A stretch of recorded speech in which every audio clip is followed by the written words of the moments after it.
Бул жылда президенттин 2018 жылдагы аймактарды өнүктүрүү жана 2019 жылдагы аймактарды өнүктүрүү, өлкөнү санариптештирүү тууралуу жарлыктарын ишке ашыруу өз нугунда уланат.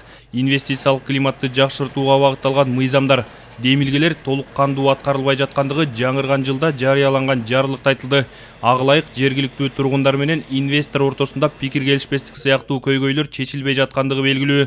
Экономикалык серепчи Темирбек Ажыкуловдун айтымында аймактарды өнүктүрүү, инвестиция тартуу саясатын ишке ашырууга тоскоолдук жараткан айрым жагдайлар бар. Бүгүнкү күнү конституциянын башы деп мынакей президент турат, мамлекеттин башы болуп, өкмөттүн башында премьер-министр турабы.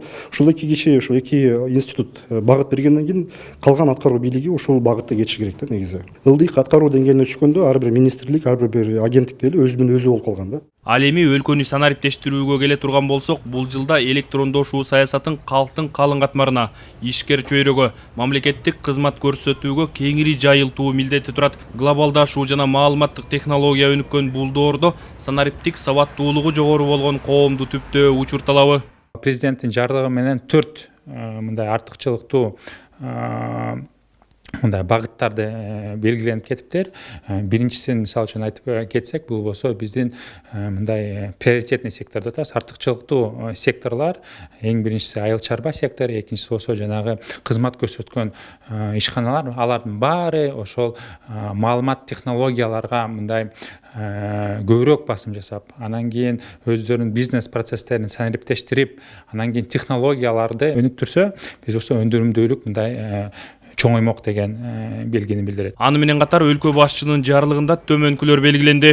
Архитектура жана курулуш тармагына лицензияларды жана уруксаат кагаздарды берүүнү электрондук форматка өткөрүү, бирдиктүү терезе кызматын жайылтууну тездетүү, сот тутумун, прокуратура жана укук коргоо органдарын санариптештирүүнү улантуу, мамлекеттик органдардын маалыматын сактоочу бирдиктүү маалыматтык борбор түзүү, санарип аймак платформасын ишке киргизүү милдети коюлду. Келечектин туткасы болгон жаш балдарды, өсүп келе жаткан муунду колдоо президенттин жарлыгында негизги мазмунду түзөт. Үй-бүлө институтун бекемдөө, балдарды социалдык жактан коргоонун деңгээлине таасир эткен ички миграцияны кыскартуу, үй-бүлөлүк салттарды бекемдөө маселелерине бул жылда өзгөчө көңүл бурулат.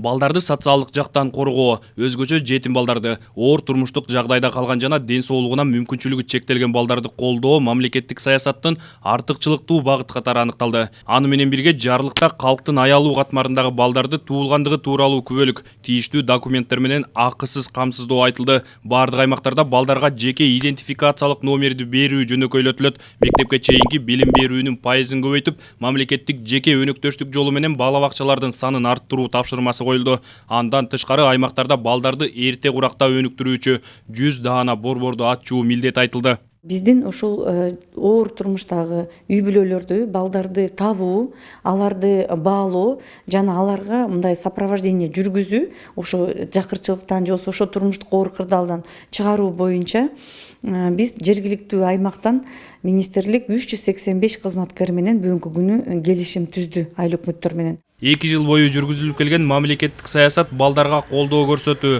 кам көрүүнү күчөтүү үчүн укуктук, каржылык, экономикалык базаны калыптандырды. Узак мөөнөттүү келечекте инновацияга жана билимге негизделген өнүккөн маалыматтык коомдун өлкөсү болушу зарыл. Аны менен катар ар бир бала ата-эне мээрими менен өсүп, өлкөнүн камкордугуна алынышы керек. Бул жылдагы мамлекеттик саясат дал ушул максатты көздөйт. Үй-бүлө бүтүндүгү, өлкө бүтүндүгү. Амантур Шергазиев, Бексултан Курманбек уулу, Ала Тоо 24.